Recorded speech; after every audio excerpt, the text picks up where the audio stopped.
चला तर बघूयात कोणत्याही सणाला आवर्जून बनवली जाणारी बटाट्याची भाजी। इथे बघा 2 मोठे मोठे बटाटे घेतले, त्याला आता 2 शिट्ट्या देऊन छान असे मऊ शिजवून घ्यायचे। आता बटाट्याचे साल काढून हव्या त्या आकारामध्ये चिरून घ्यायचे।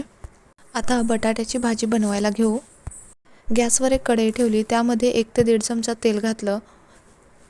तेल चांगलं गरम झालं की मोहरी घालायची। मोहरी तडतडली की जिरे घालायचे। जिरे फुलून आले की लगेच कढीपत्ता घालायचा आणि लगेच हिरवी मिरची घातली।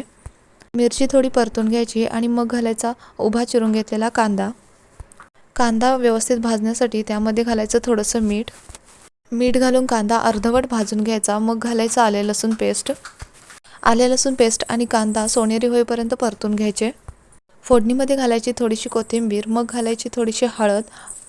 आता याला छान मिक्स करून घ्यायचं। मग घालायचा उकडून चिरून घेतलेला बटाटा। बटाटा छान परतून घ्यायचा। मग घालायचं थोडंसं मीठ। मीठ घालून परत एकदा परतून घ्यायचा। आता याच्यावर झाकण ठेवायचं आणि मिनिटभर वाफ द्यायची। गरम गरम बटाट्याची भाजी सर्व करायची आणि जाता जाता चॅनलला एक लाईक आणि सबस्क्राईब करायला अजिबात विसरायचं नाही।